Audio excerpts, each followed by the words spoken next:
Good morning, everyone. Welcome to the 2023 United States Ryder Cup Captain's Picks News Conference here at the home of the PGA of America in Frisco, Texas. The 44th edition of the Ryder Cup will be played just 31 days from now at Marco Simone Golf and Country Club in Rome. At the head table is the gentleman who will lead a 12-member team to Italy and try to do something that hasn't been done in 30 years. Win on European soil. 9 days ago, 6 players qualified for a spot on the 2023 United States Ryder Cup team based on a point system. Today, U.S. Ryder Cup captain Zach Johnson will name 6 additional players who will join those automatic qualifiers to complete his 12-member team. So, Zach, before we get to your picks, I know you are more than thrilled about those who have already locked up a spot. That is accurate. Thank you, Julius. Very excited about our 6 earned berths qualifiers. Scotty Scheffler, I don't think I need to describe him. #1 player in the world. Mr. Consistency, 2 wins, including the Players' Championship this year. Wyndham Clark, 2 wins, U.S. Open being one of them. Lots of power, very energetic rookie. My boy, Brian Harmon, St. Simon's Island, my hometown now, won the Open. I might have won the Open 6 shots. He's a bulldog, and all pun intended there. Patrick Cantlay, again, another model of consistency. Played great at the end of the year. No one is surprised. Max Homa, 2 wins this year. Rookie Ryder Cupper, but played some high-level international golf. He's our prom king. Xander Schauffele played amazing, especially as of late, but the whole year, and a great team player. Loves the cups. Quality guys, great competitors, and probably better off the course than even on it.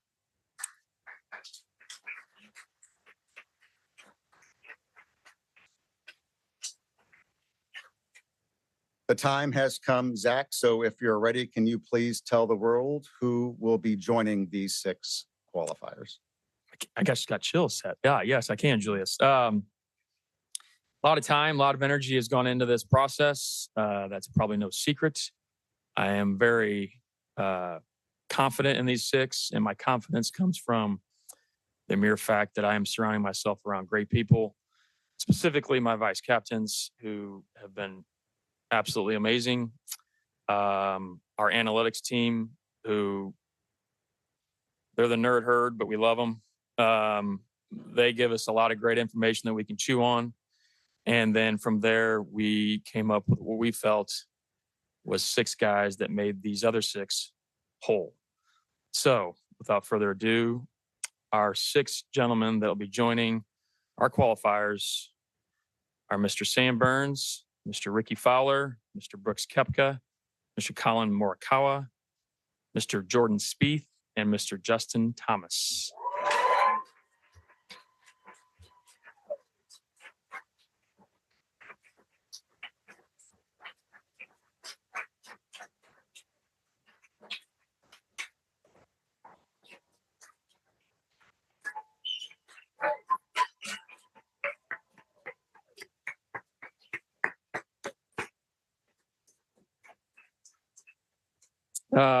To say I'm excited about these gents would be an understatement. They check all the boxes.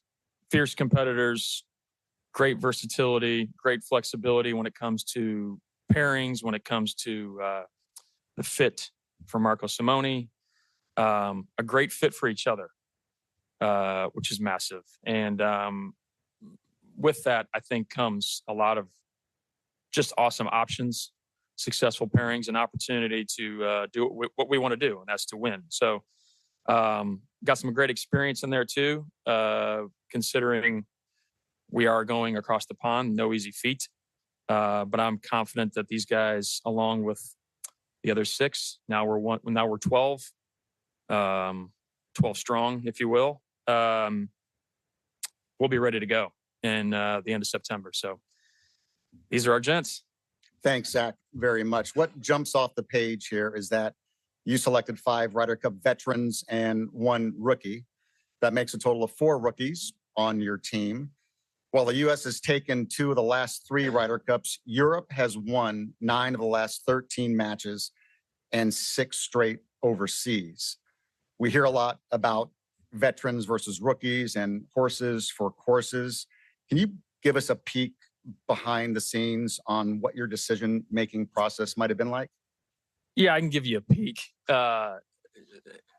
It's a small one, but yeah, I mean, number one, I think the beauty and the honor of being in this position at this stage is that I'm still on a tour with these guys. So number one, I mean, I'm able to rub shoulders with them. I don't take that lightly. Number two, my experience in the cups in general is put me in this position and added certainly some confidence in what I'm trying to do. Not that I really had any ideas what I was getting myself into, but whether you're a player or a vice captain, you learn a lot. And you know, I've even written some things down, but you mentally write things down. That's kind of gotten me here and what I think would be best if given the opportunity to sit in this chair. So yeah, we've got some rookies. We always do, it seems. That's magnificent because you love seeing the rookies getting thrown into that sort of coliseum, if you will. It's pretty amazing to see them and how they go about their work. I think new blood can be a good thing. You know, experience is also a good thing too. I mean, it's one of those. It's really hard to measure. I mean, we have, but it's hard to really get down to the measuring part of that. But having new blood's refreshing. It's energizing. All of that. I've had many talks with our rookies already, and they're excited to say the least. So that excitement is very attractive. But when it came down to making these decisions, personalities, team room, camaraderie, and make no mistake, the golf course and the fit from Marco Simone was a big part of it as well. Very good. Thanks, Zach. Let's break this down a little bit more and learn why you selected each player that you did. And let's begin with Sam Burns, who will be playing in his first Ryder Cup. Sure. Yeah. Sam, stud athlete, number one. Won the World Golf Match Play Championships this year. Tremendous putter, which is always good in a Ryder Cup. To say that he meshes well with the other guys in the team, again, would be a massive understatement. And a versatile teammate. Guys want to be around him. Guys want to play with him. It's nice locking hands with somebody, locking shoulders with somebody that you want to be around. And Sam fits that to a T. Very good. Thank you very much, Zach. Hi, Sam, and congratulations on making your first Ryder Cup team. Can you quickly say hello to make sure we can hear you okay? Yeah, can you guys hear me? Beautiful. Absolutely beautiful. You narrowly missed out on making the U.S. Ryder Cup team at Whistling Straits. How much of a goal was it this year for you to make this year's team, Zach's team? Yeah, I mean, I'd be lying if I didn't say it was my number one goal. Knew that it was something I wanted to be a part of, and I didn't want to miss out on. And so when Zach, gave me the call, just incredibly honored. I think for me personally, there's no higher honor than to represent your country, to be a part of this Ryder Cup, to tee it up alongside these world-class players and guys. I'm extremely, extremely excited. Sam, the 2023 Junior Ryder Cup will be played September 26 to 28. Right before you tee it up at Marco Simone, you played on the victorious 2014 Junior Ryder Cup team in Scotland. Now you've sort of come full circle with this. Did 18-year-old Sam Burns ever dream this big?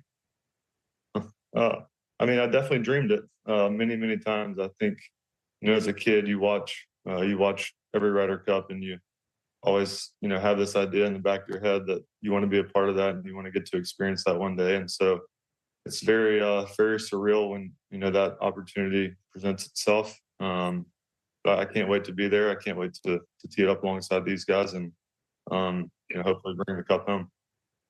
Thank you, Sam. Please don't go anywhere.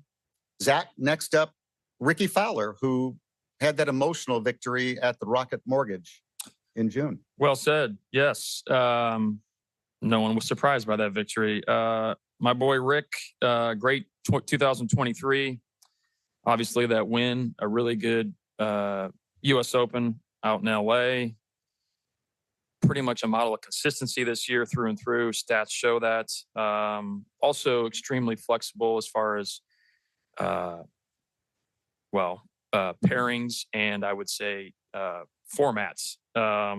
He can move around there a little bit, and those that know him or at least been around him, he makes every team room better. So that's Rick. Thanks, Zach. Ricky, congratulations on making your 5th Ryder Cup team. Can you hear us okay? Yeah, I got you. Thank you. Very good. Thank you, by the way, for strategically placing that Ryder Cup trophy behind you in the shot. That's So this means, Ricky, you are one of the most experienced Ryder Cuppers on this team, including 3 away matches, which will make you a leader in this team room. What's your take on how this team will gel over in Italy? It's already coming together. A lot of us are really close. A few of us live close to each other in South Florida. And it's just a great, excited that I've played well enough to give myself this opportunity. I was thinking about it a little bit, and it, in a way, reminded me a little bit of my second Walker Cup. I went from being a rookie at my first, and then my second in 2009. Myself and Brian Harmon were kind of the guys that had played and the older guys on the team. So a little different and odd situation to be one of the older guys, but hey, we'll take it any way we can get it. After not being part of the team at Whistling Straits 2 years ago, can you put into words why this week is so important for you, maybe so special for you?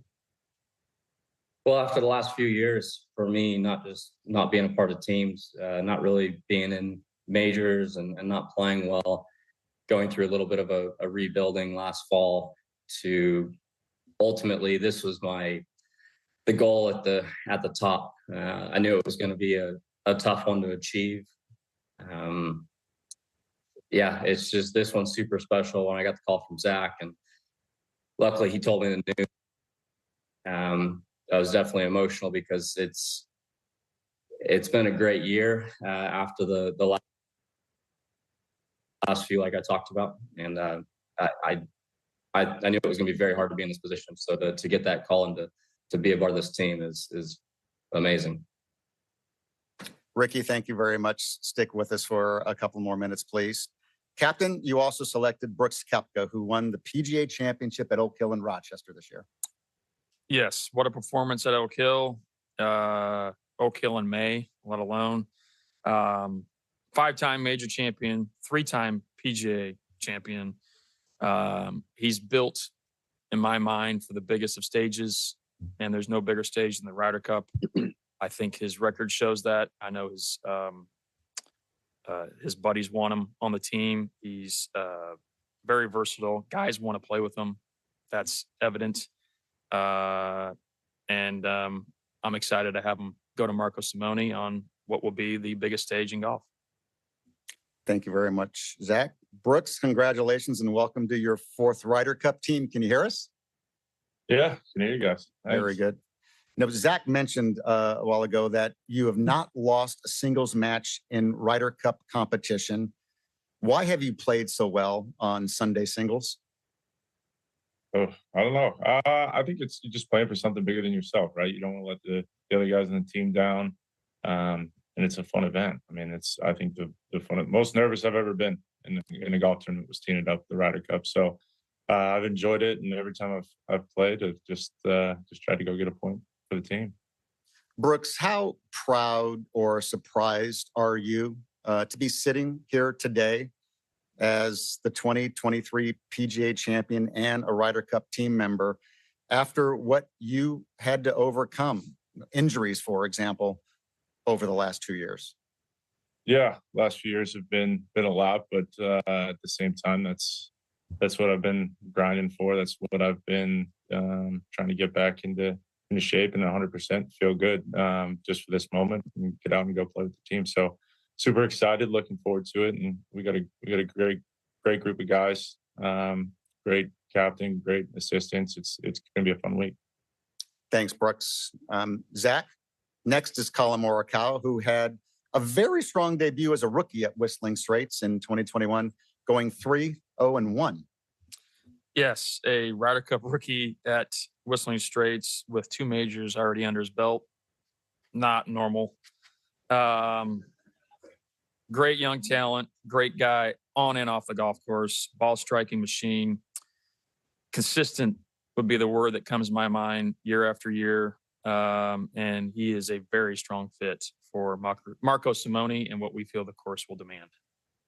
Thank you very much, Zach. Colin, welcome to your second United States Ryder Cup team. With that smile on your face, I'm guessing you can hear us okay? I can hear you. Thank you. Very good. You clinched the winning half point in singles and had 3 wins in 4 matches at Whistling Straits. So I'm guessing your memories from your very first Ryder Cup are pretty positive. Can you tell us what some of your takeaways were from Wisconsin? Yeah, I've got to thank Brooks for not making a hole-in-one on 17. I think he would have clinched it right before me. But you know what? A lot of positive memories. I think going back, being with the team, spending as much time, like Brooks said, there's nothing like it. When you're playing for someone else or something else and you're playing for your country, you got the red, white, and blue on. It really pulls something out of you to just really be able to do anything and clinch, every point possible to get the win for sure. That win, of course, was on home soil. Any anxiety about going to an away match? Anything you've heard that might leave you a little uncomfortable? No, you know what? I think we're all excited. Knowing the history, knowing the past. These are obviously 12 guys. We've got our captains, our vice captains, and we all want to win. We know the history. That's all the past. We want to create new memories. We want to create new history for us and the U.S. side. And I think we've got to do that. I'm excited. Everyone else is. And to be honest, it's another match out there. It's another golf tournament. And we're going to do our best for sure to. Thank you, Colin. Please don't go anywhere. Next, Zach, you selected Jordan Spieth, who, like Ricky, will make his 5th Ryder Cup team. Jordan Spieth.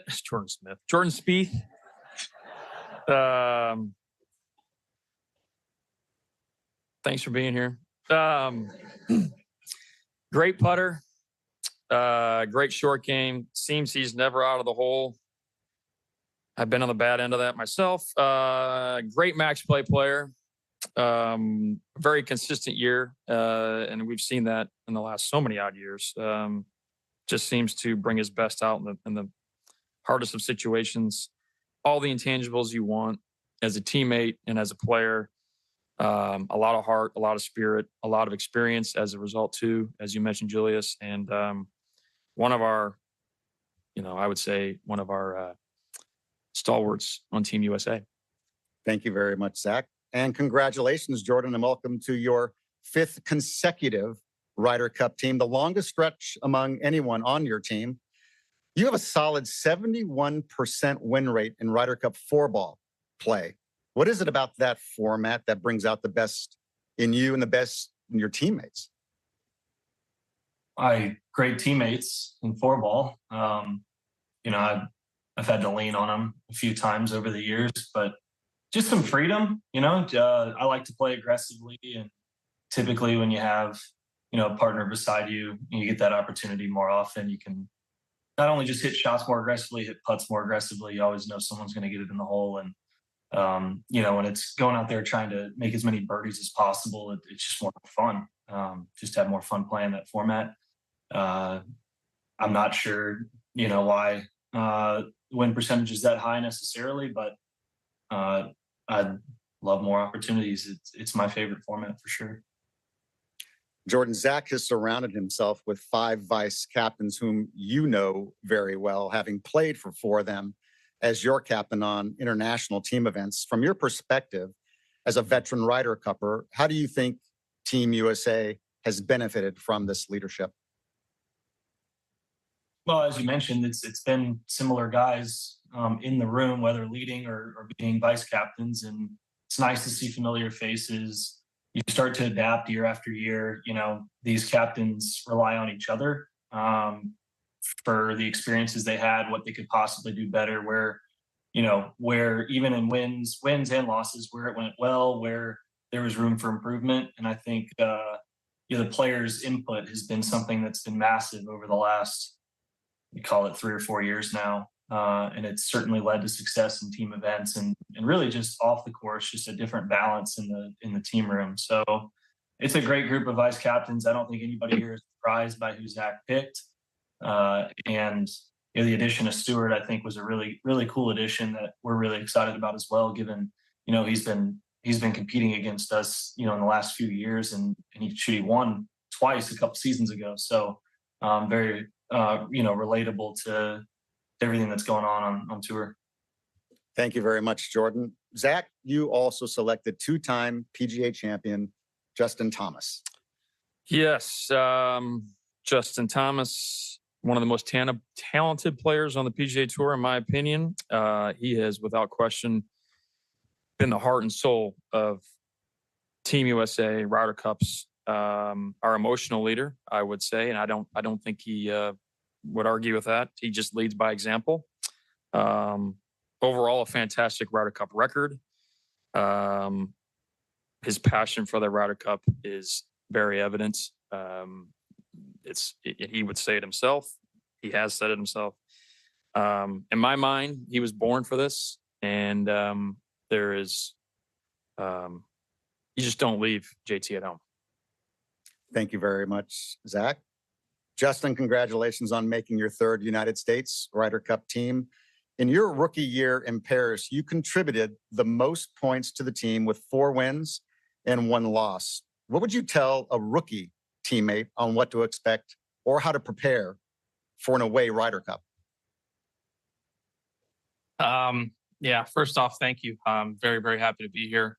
But it's exciting. It's a type of nerves that I don't think you can really put into words, and us that have experienced it, especially over there, can understand. It's butterflies, but it's good butterflies. It's all the nerves that we are playing for. It's why we play professional golf, is to be in these kind of atmospheres. And it doesn't matter how many cups we've played in, whether it's our first one or our 5th one or our 3rd one, and we're all going to be nervous, but it's a great opportunity. And I think all of us are very excited, and I know the rookies are as well. Justin, you're 6-2-1 in the last 2 Ryder Cups, throwing a President's Cup, and you're 16-5-3 in your career. What is it about team golf specifically that brings out the best in you?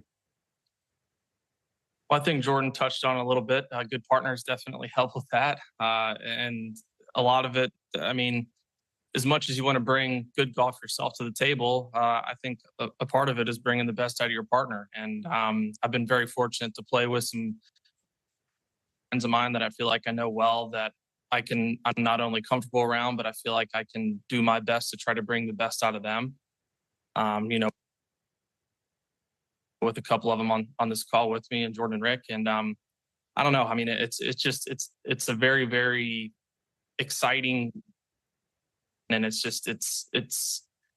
hard to really think about anything other than exactly what you're doing. You don't really get out, it's hard to get ahead of yourself or think about anything behind you, because it's not a stroke play event where you're looking at leaderboards or thinking about holes you're going to birdie. The only thing you're worried about is just beating the person or team that you're playing against. And, that's a challenge that I've enjoyed.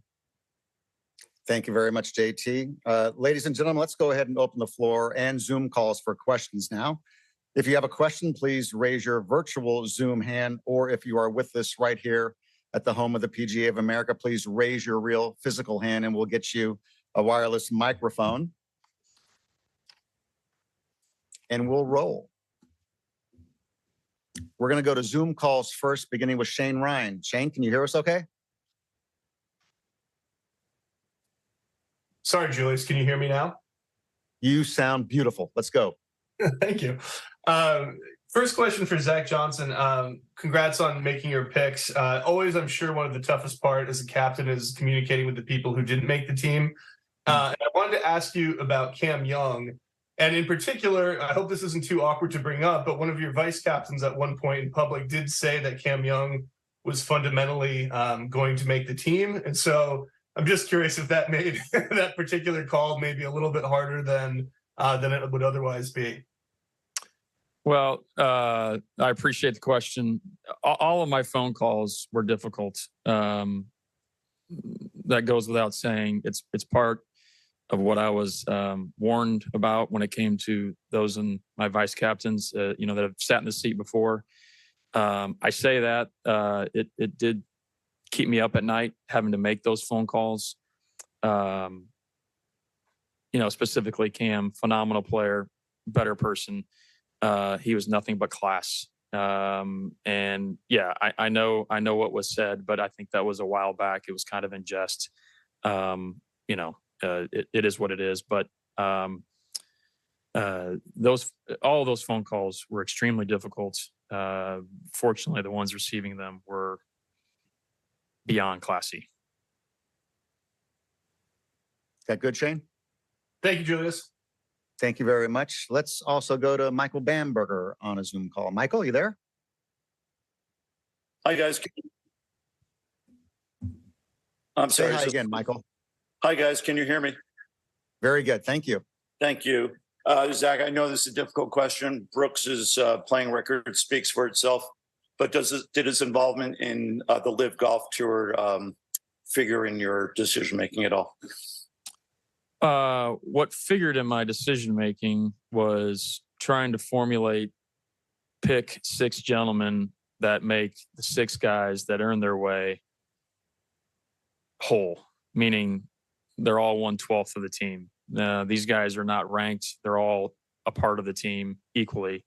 When it came to BK, his experience, his temperament, the way he goes about his work, his passion for the Ryder Cup all spoke volumes. And he would say, and I'm confident saying, he and I have been communicating a lot, I would say, over the last couple, maybe even few months. We've had great discussions, very candid discussions. And when he started to really make his way onto this team, I mean, the way I kind of see it, I mean, he basically earned his way on the team if you're going to get down to the pennies and dollars of it. It was a pretty easy pick. And Brooks is great in the team room and great inside the ropes. That goes without saying. So these guys wanted him. I wanted him, and a very natural fit. Thank you. Thanks, Michael. I think Mr. Shupak is on the line also on a Zoom call.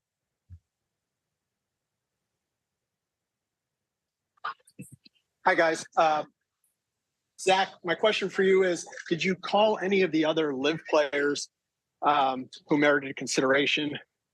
And then I'm also curious, secondly, how much did Justin Thomas's play leading up to the FedEx Cup impact your decision to choose him? Okay, I'm going to start with the first one first. Can you say that one more time? That way, that's hard to answer 2 separate questions that are totally different. Can you say the first one again? Yeah, did a Dustin Johnson, Bryson DeChambeau, did they merit a phone call? That's right. From you? Yeah. I called the gentleman that really were kind of in the fold on making the team in points. So you'd have to go down the list. I don't remember my last phone call as far as the ranking went, but it was probably in the top 25 range, top 22 range, something in there on guys that earned points. What was the second question? How much did Justin Thomas's play from the British Open to not making the playoffs impact your feelings that he deserved to be on the team? Well, I mean, obviously form is a part of our decision-making process. There's a number of elements in that process. That is one of them. But so is fit for golf course, fit for the team room, experience. And in my mind, when you're talking about that individual specifically, passion and full confidence that that's where he belongs, it came down to being a pretty easy pick. especially when the top 6 guys took some ownership in the team as well. Thank you. Thank you, Adam. Let's go to Jeff Babineau on Zoom. Jeff, are you with us?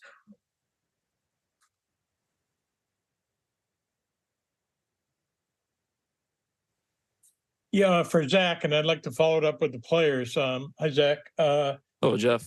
You're a sports guy, not just a golf guy. The fact that I realize this team is 0-0 as a team, but the fact the USA has gone over there with so much talent for 3 decades and not won, is that a pretty alarming stat in the world of sports? Well, I mean, if you're just going to look at the numbers, yeah, I mean, it probably is. At the same time, I think it's extremely easy to explain. Bottom line is it's very difficult to win in hostile environments. It's very difficult to win over there. But all of that, as you said, is in the past. The way I see it, we have an opportunity in front of us that we're all going to relish and embrace. What has happened in the past, we'll learn from, but it's a new team. This is a new year on a new golf course. The only constants is I would think most of the fans will be against us, and our opponent is going to be very good. Other than that, I'm not going to dwell too much on what's happened prior because I don't think the relevance should have any bearing on what we're doing as a team in 2023. And for the players, how much does that add to the mission? Just maybe the opportunity to make history in Italy? Jordan, you want to go ahead and start us? Sure. I think Whistling Straits, there was a question that was asked that, it was such a great performance, but, it was, I don't know how it was questioned, but it was something along the lines of, a new wave, a new shaping of the history of the Ryder Cup. And I was very quick. Ricky been on 2 away losing teams over there that you can't really talk about anything like that until you go over there and win one. And the majority of the crowd's against you. It's a unusual position as golfers. Typically those that are following us are rooting for us. And if they don't want to root for us, they go follow somebody else. And so it's kind of that one time where, it's just, it's different. And some people are built for the different side and really, really enjoy that. And some people don't really love it. And I would say, this team and this kind of younger group over the last few years, they go over almost more excited. So I feel very confident just in the mentality. I don't think that there's any hesitation by any player over there that wouldn't say that they'd almost embrace going into that environment more so than on home turf. So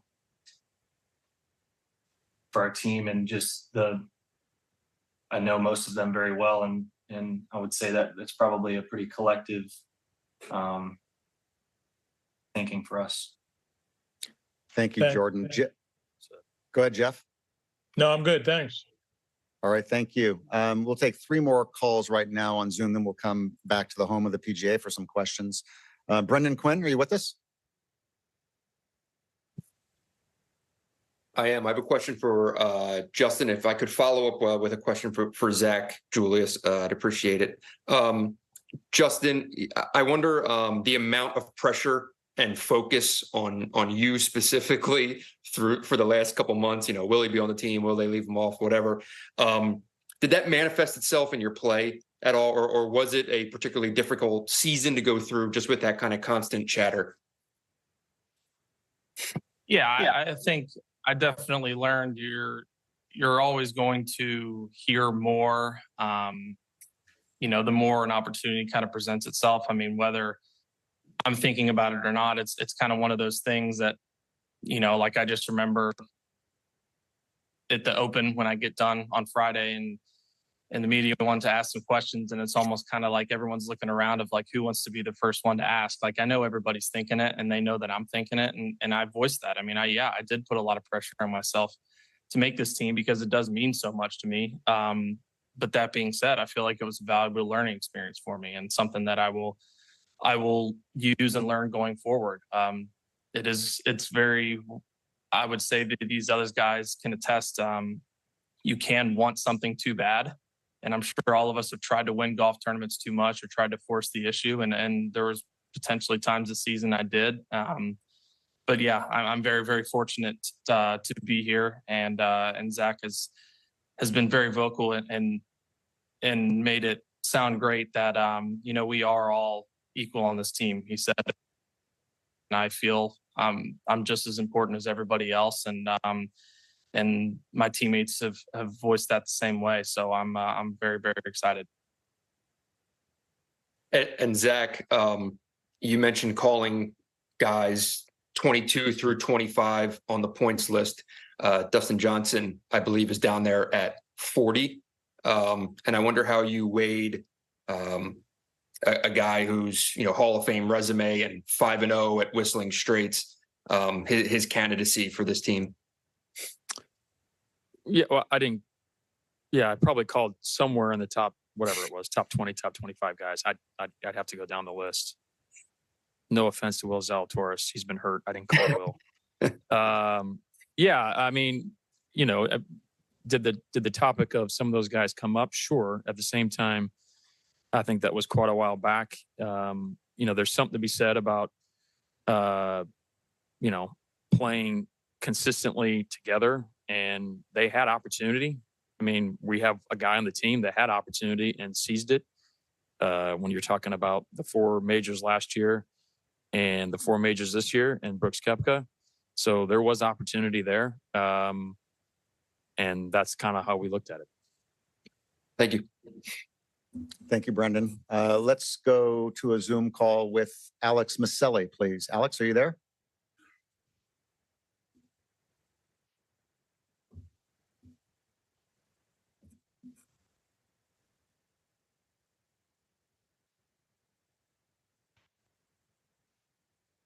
Alex, can you hear us? Alex, we will come back to you, and we're going to say hello to Bob Hare real quickly. Bob, are you there?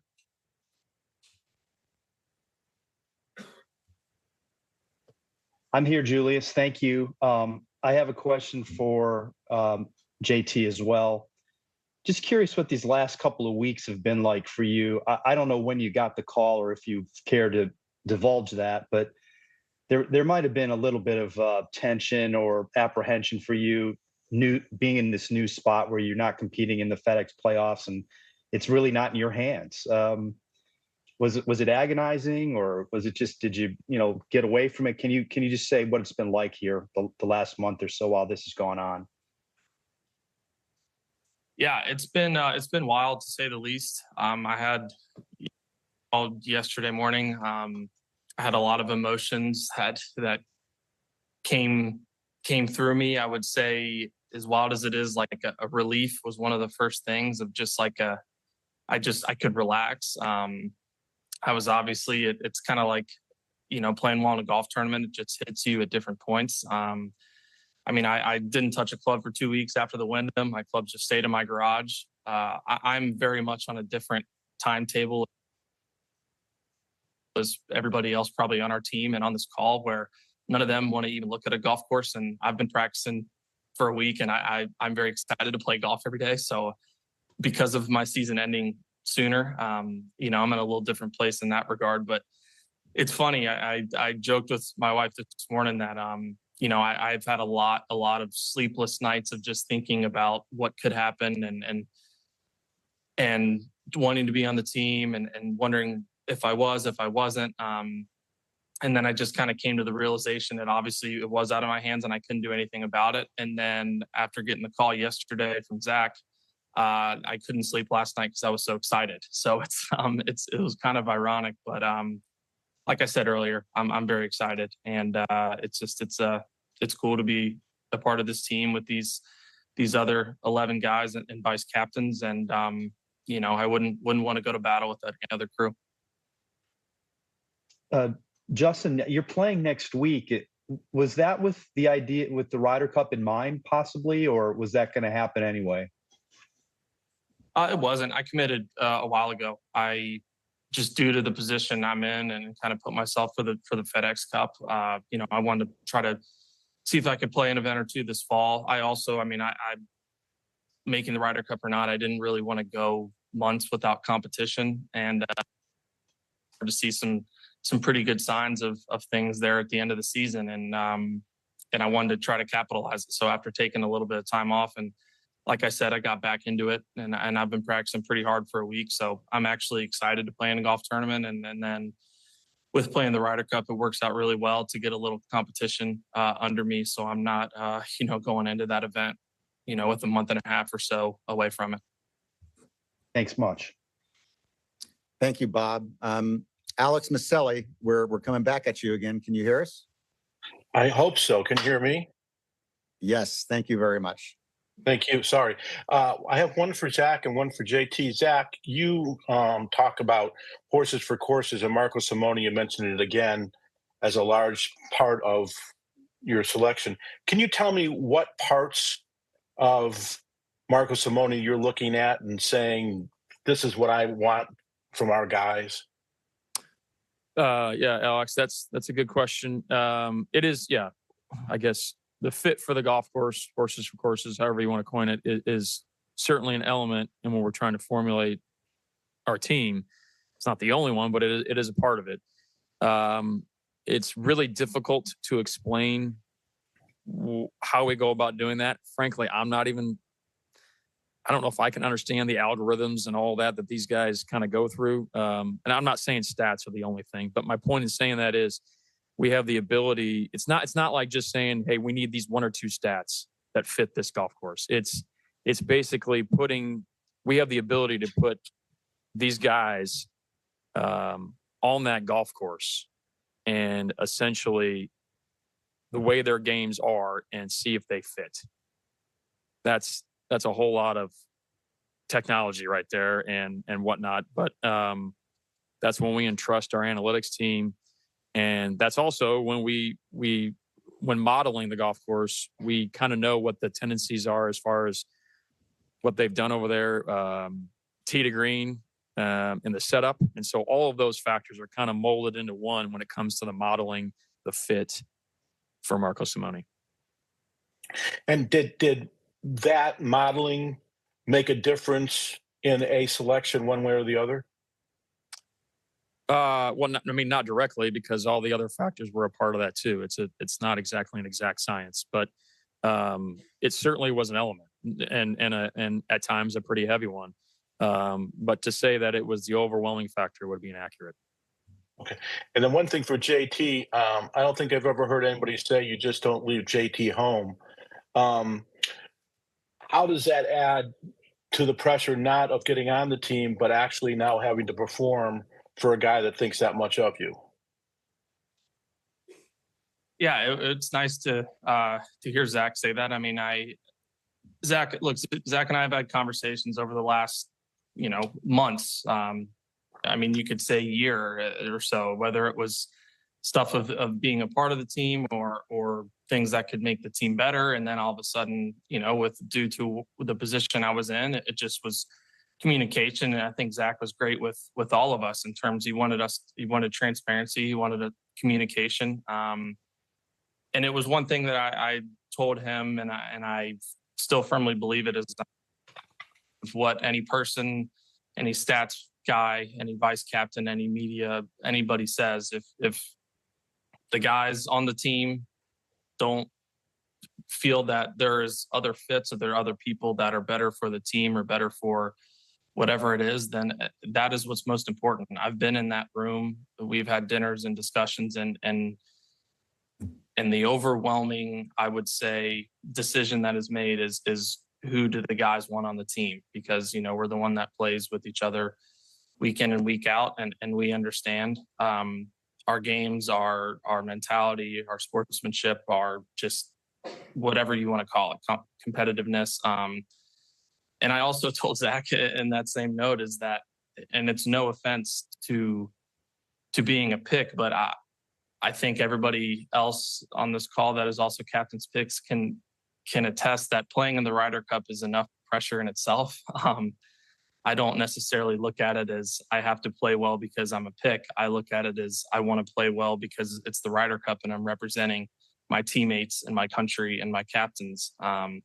That's enough pressure in itself to me. I understand I haven't been in this position before, so who knows? Maybe I'll feel different. I've in the team events and Ryder Cups I've played in before, my nerves have been plenty high, just trying to do the best that I can and go get a point for my team. So I'm sure I'll still feel the same way. Thank you, Alex. Up next, Doug Ferguson. Doug, are you with us? Yes, Zach. I've got a two-part question. It's a challenge for you, but do your best here.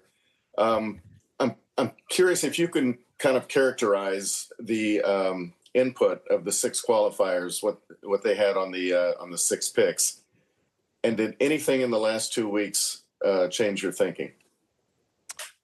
Hey, performance-wise. Yes.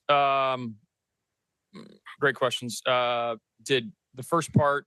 Did the top 6 influence? Was that what it was? Forgive me. That you're forgiven. How much input did the 6 qualifiers have on the 6 picks? How would you characterize that? Sure. Well, in my experience, certainly as a vice captain, having gentlemen in the room that obviously have earned their way in that team, that are invested. Man, I was so just, I guess, confident in their feelings and opinions because of how much they've been talking themselves. But having unity in that team room, I know Stuart's sitting here with me and some other guys that were in the room at some points, some other vice captains as well. Just seeing the unity, seeing the fact that they're taking this very serious. They've been talking, and they had great opinions, feelings, specifics even on how they felt they could make those 6 whole, as I mentioned. So yeah, they're absolutely, they have taken full ownership of this team, which is exactly what you want. Their opinions weighed heavy on what we did, but at the same time, and they would say the same thing, they know that when it came to constructing the remainder of the team, that onus goes completely on my shoulders. What was the second part? Did anything performance-wise in the last 2 weeks alter what you had in your mind? Well, I mean, the meeting with the top 6 was actually a tour championship week, so that was certainly a big part of. I don't know if it altered anything, but it may have either. It didn't. We didn't have anything confirmed, I would say, the last 2 weeks. So, yes, I would say what has transpired the last 2 weeks, whether it was off the golf course with discussions of the guys that earn their way, or on the golf course, you could throw all that in there. All that being said, I think the elements in which I've mentioned before, team room, camaraderie, guys getting along, wanting to be with each other, course fit, experience, all of those factors, and what the top 6 are leaning on, those factors weighed heavier than I would say the last 2 weeks of competition. Thank you. Sir. Thanks, Doug. We're going to leave Zoom just for a moment and come back to the home of the PGA for some questions. And we'll start over here on microphone number 2, please. Please let us know who you are and where you're from. Yeah, thanks so much, Julius. Joe Trahan, WFAA TV. Zach, good to see you again. Yes, sir. My question's about the team room. We all know how vital it is. I suspect even more so when you're the visiting side. Can you describe the sort of environment and atmosphere that you think is vital to create to have a successful team room? Sure. Again, I've learned a lot in my time. Every team room that I've been associated with is extremely special and an area, an environment that I think is just really adds to the overall experience. The beauty of the team room is that we are such individuals week in, week out. And so when we can legitimately band together, compete together, fight together, lean on each other, it's really hard to find the words, the adjectives to describe that. I mean, it's the best. I'm a team guy. I love team sports. And golf can be a team sport, but when it comes down to it, the competition part of it, most of, if not all of the ownership goes on your own shoulders. So in this case, that team room just becomes that much better. You combine that with the caddies, those 12 guys, they take ownership in it too, and we want that. They're great resources. You take that and combine it with the wives, the bosses, it becomes even that much more special. I mean, they're very much a part of what we do day in, day out, week in, week out. In this instance, it's almost like, we're rewarded with playing for our country. They're rewarded with having a great, fun week to support their man in a different manner too, and the other men too. So it's really hard to summarize, but it is the best thing. The team room is one of the best features of any cup that I've ever been associated with. So, and then, when you get down to it, the actual team, those 12 guys, it's the intangible part of our game, and then the intangible part of the cup almost becomes tangible. Like you actually see and feel all of what I just said, individual to individual as a group. Like they're going to pick them up. They're going to encourage them. They're literally going to put courage into them. It's just the best. Thanks for the thoughtful response. I would like to follow up with a question for one of the players. Jordan Spieth, can you talk to that same sort of thought process? What creates the team room magic for you? It's been a lightness over the last, few versus my first couple team events. Just kind of like the weight of the golf tournament just comes off when you walk into it, and you just feel like you're just hanging with your friends. And as Zach mentioned, you're hanging with, their wives and girlfriends too. You're hanging with your caddies and their wives and girlfriends, and it's like you're just going back and having fun. And I think in the past couple cups, the difference in weight room accessibility, recovery methods, stuff that collectively guys are used to doing, especially at major championships as they prepare. We have every ability to go do whatever we need to on our own to recover and prepare the mornings of and whatnot, while stepping into the other room and feeling like you're just totally out of a golf tournament and just hanging out. So that balance has seemed to breed success.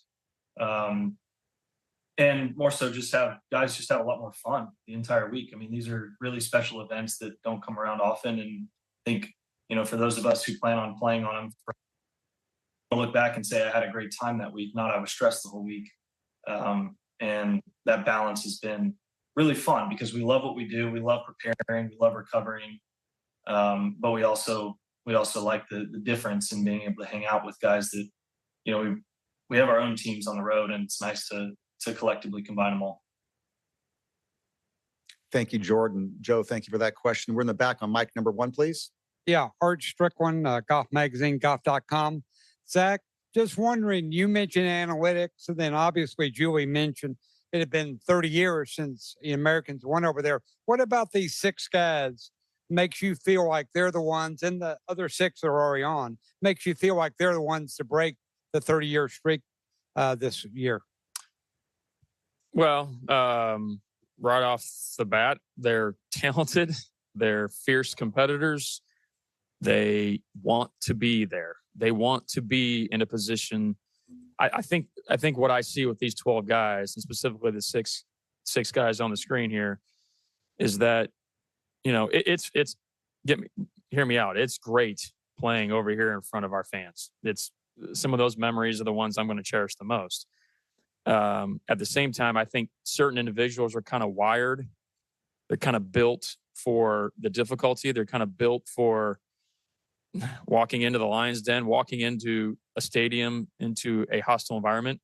And I'm confident in all 12 of these guys, but specifically these 6 guys, to do just that. We have experience in that, and we have some new blood in that too. But we've got enough experience that I think we can help the rookies along when it comes to that notion. I love going over there and playing. I love when it's difficult. I love knowing that it's going to be uncomfortable. That's what motivates me. That's why I work. And with these 6 in particular, I have the utmost confidence that's exactly why they work. They want to push themselves. They are, for lack of a better phrase, they're comfortable in the uncomfortable. And so what's happened in the past is the past. This is a great new opportunity, and these are the 12 guys that are going to push to achieve that, the main goal, which is strictly to keep the cup here in the United States. We're still at the home of the PGA on mic number 2, please. Hi, Tim Matthews, Golf Talk America. Zach, this is for you, and secondary for Brooks. A guy like Lucas Glover catches fire late out of nowhere almost. Had he won in the last couple of weeks, would that have changed anything if a guy is that red hot, even if he hadn't been before that? And for Brooks, when you're on the outside hoping to get picked and you see a guy like Lucas Glover catching fire, are you pulling for him? Are you excited like golf fans are, or are you kind of hoping he shanks one into the water? First and foremost, Lucas and I are very good friends. We've basically worked our way up through the PGA Tour together, played on cup teams together. We've been teammates. My respect, admiration, and is thick when it comes to Lucas and his family. I adore him. So to answer the second part of that question, I was rooting for him as hard as anybody I've ever rooted for because he's my buddy. And want to see your good friends play well. I mean, that goes without saying, especially given he's kind of in my generation. You love seeing some of the well, I don't want to say old, the more seasoned veteran guys play well because it's hard against these young guys. I don't, when it comes to the first part of your question, as far as winning more golf tournaments with it, I don't know. I mean, it's a hypothetical. I don't particularly, especially when it comes to formulating this and the process with which we implemented. Speaking of hypotheticals, I don't think it's very fair. And I just know that to say, Lucas was a part of our discussions, but so was a number of other guys. And when it came down to the filtering, with all the elements that I've talked about, these are the 6 guys that are best fit for the golf course, for the 6 guys that already earned their way on the team, and the 6 guys that I think can do what we need to do. With an eye on the clock, we're going to go to one more Zoom call, ladies and gentlemen. And I believe it is Ann Ligori. Ann, are you there? Bye. Can you hear me okay? Yes, Ann. Thank you for being here. Congratulations to everybody. Zach, question about the golf course and how the course sets up for match play and how you think the course fits the 12 players you pick. I know that was one of the criteria you mentioned in your selection. Yeah, sure. Thank you. Yes. The golf course, Marco Simone, it's quite the undertaking. It's a very, very, very hilly golf course. I'd be willing to bet and say in a pretty confident manner that the hills are that of maybe only 1 or 2 courses we play year in, year out. Man, it's very trying. It's built on a hill. There's a lot of change in elevation, shot to shot, down and up. So the course has a ton of character. It's going to be a trying walk, especially when you throw in 4 sessions on Friday and Saturday. It's going to be very difficult. Obviously, the singles on Sunday too. So I think when it comes to pairings and things of that nature, we got to be really careful on what we do with our men and their caddies. That's an element. The golf course, I think, is slightly redone over the last so many odd years. It was basically built for a championship. It's held 3 Italian Opens to date, but it was built for something of this magnitude. It will showcase that. And lo and behold, there's a castle right in the middle of it. Not so sure we have any of those over here. which is pretty special. So you're getting certainly a massive dose of Europe, Italy, Rome, right there. Pretty cool. As far as course fit and the guys, I mean, you know, there's again, I can't come up with two or three stats that would just fall off the page there. It's really taken those individuals, kind of throwing them into the golf course and seeing how they would perform. That's probably the best way I can explain it. And in talking to all of the individuals that we confer with on this process, these are the 6 guys that we feel we need to go over there to complement the 6 guys that earn their way and make this 12 team complete.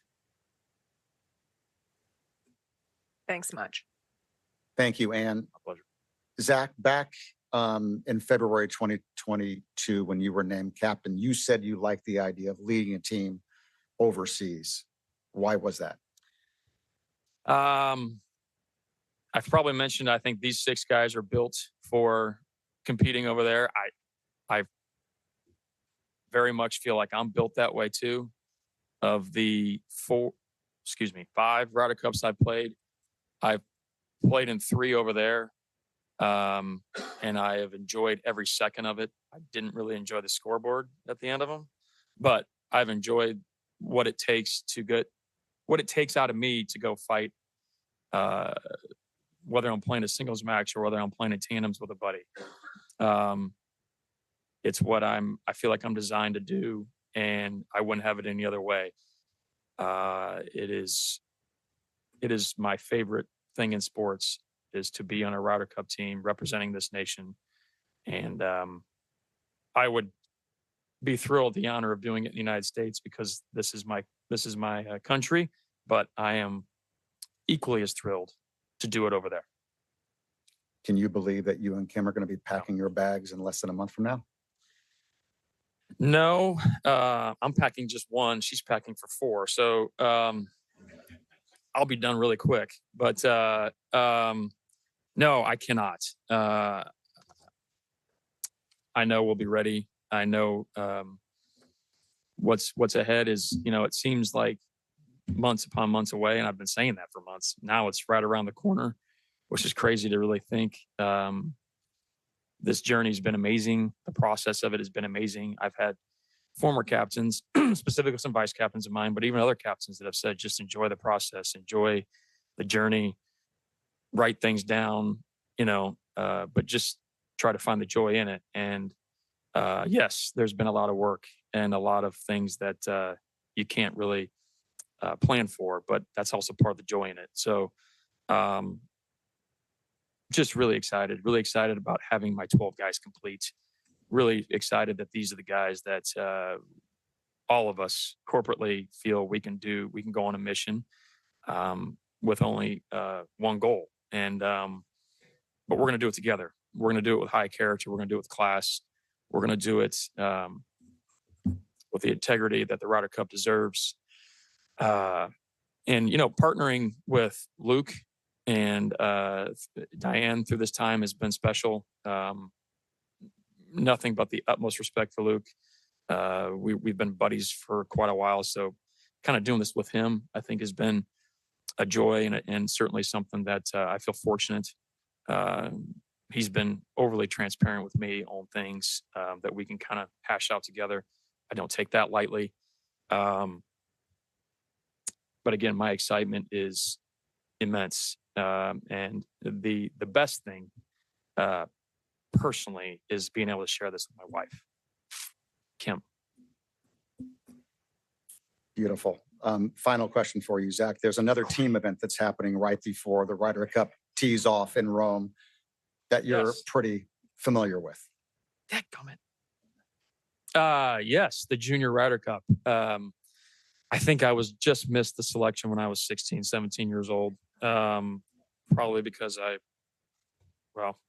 didn't know what I was doing back then, but this is impressive. I can only imagine how they're feeling, but I certainly want to congratulate and welcome Miss Lee, Kylie, Gianna, Ann, Riley, and Yana, the young women that will represent our nation over there in Rome. Billy, Nicholas, Will, Jay, Miles, and Jackson Bird, who might live where I do and is one of my dear friends. I've known the kid since he was born.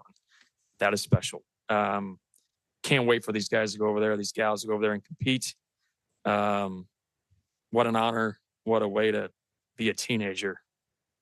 Go play golf in Rome and represent your country. That is amazing. So bring us to victory.